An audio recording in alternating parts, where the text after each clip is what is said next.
morning, America. This is PESV Eyewitness News, your home for all things war. I'm Emily Ortiz Villa. And I'm Patty Segovia. And our first segment is about the Tet Offensive. Do you know that the Tet Offensive was one of the largest military campaigns of the Vietnam War. This was launched January 30th, 1968 by forces of the Viet Cong and North Vietnamese against the forces of South Vietnam, the US, and allies. This campaign consisted of surprise attacks against military and control centers in South Vietnam. The name of the offensive derives from the Tet holiday the Vietnamese New Year. When the first major attacks took place, the initial attacks stunned the US and South Vietnamese armies and caused them to temporarily lose control in several cities. But they quickly regrouped to beat the attacks, inflicting massive casualties. Yeah. Oh, why? It's so funny. Did you see? So, our next segment, in the French abandoned the US in Vietnam. So, the only reason, Emily, that the US entered the Vietnamese War was because France asked for our help to fight off the Viet Cong because of the communist uprisings that were happening. And once the US showed up, the French just withdrew. And I don't know about you, but I don't think that's right. It's really not right. Okay. Well, either way, we are in the war, so next segment. So next we'll have weather, courtesy of Emily. So here's our 7-day forecast. As you can see, there's a lot of rain in Vietnam. Emily's going to explain why we have torrential downpours. And here on Friday, you can see we obviously have a bombing Cambodia. Alright, so have humans intentionally modified weather? Do you think America has pulled all their tricks to stop Vietnamese enemies? I don't know. Well, how about creating more rain? Strange, right? Is that possible? It is actually.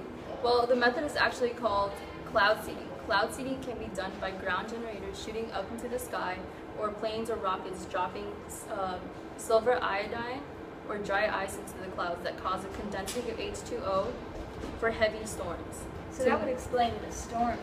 Yes, exactly. So this was initially used to mud up Vietnamese pass and wash away Ho Chi Minh's ferrying supplies. Oh Evil, yeah, right? that sounds effective. But all great things must come to an end. In March 1971, Washington Post journalist Jack Anderson exposed the American project, which led to assembling a universal treaty banning environmental. Our next segment is Your Neighbor a Communist? So here we're going to be showing some propaganda that's been up recently. Obviously it's against our communist enemies because we are capitalists. Go America. Long live the USA. So, of course, everyone's been very afraid of communists and whether or not we're breeding them in our own society. And it's very hard to tell a communist from an American. So you need to be careful. Let's show our next slide. So here is this tomorrow, America under communism. Obviously, this is like the worst case scenario because communists are evil and we hate them. Okay, so this propaganda poster extended to comic books. The opening page reads, "Is this tomorrow?" is published for one purpose, and that's to make you think, to make you paranoid, and to make you more alert of the menace of communism. Communism is dangerous and we need to be careful. Let's see our next one. Dave, will you show us our next slide? So the next propaganda poster is The Red Menace. Released in 1949, The Red Menace is an anti-communist and anti-Soviet film in which an ex-GI joins the Communist Party and falls in love with one of his instructors. As you can see, the communism scare was usually titled as the Red Scare. So they're trying to put propaganda all over the place for people to be aware. So in comic books and movies. Okay.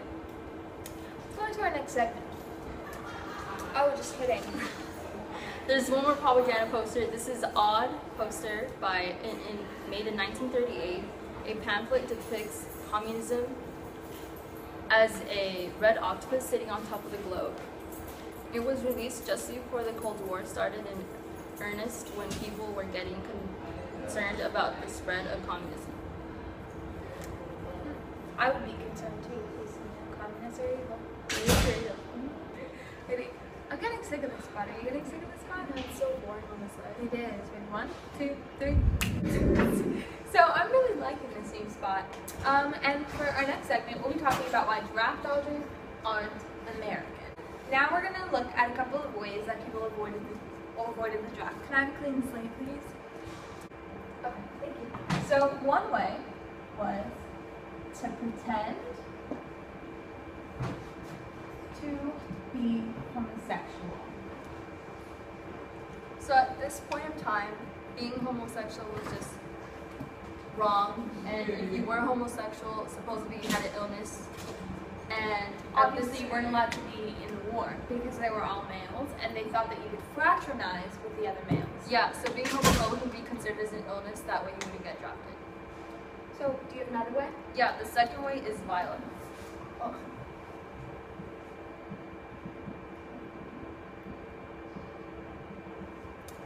Yeah, so if you were at a drafting site and you hadn't done any of the other ways, you could resort to violence and you could punch someone or, attack an officer, and you might be thrown in jail for like a few days or something, but you wouldn't go to war, which I think is better. So, let's see. Oh, okay. You could, let's say this one's one. Do, choose one of these.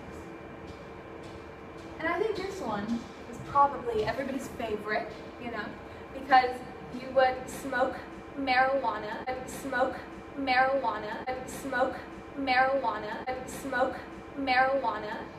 medicinally of course, or you would do cocaine, lots of other drugs. That way when they tested your system, they would think that you're a drug addict and they wouldn't send you to war. Another way is faking your age.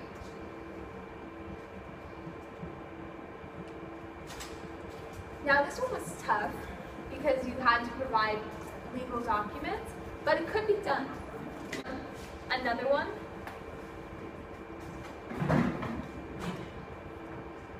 Run away to Canada. So we have official act. Didn't the president go to Canada? Yes, our favorite president, Bill Clinton, ran away to Canada during the Vietnam War in order to not get drafted. There are lots of other ways you could use, if you had political connections, you could use those connections to buy a position that wasn't dangerous. There are lots of ways that you can avoid the draft, all of which, again, can we go back to the old slide? Aren't American. Exactly. And if you did fly away to Canada, You are a communist. and you would not come back to the U.S. Yeah, You'd ever stay. again. Why? Because Because you're a not communist. Because you're not American. Yeah. Go America. So I think that's it. So obviously the war effort was really important. Effort was really important. Not right now. What happened? I just hate when you. Not right now. What happened? I just hate when you. Not right now. What happened? I just hate when you. We love America. We're not communists. So I think that's it for today's segment of PSV. And remember, don't be a communist.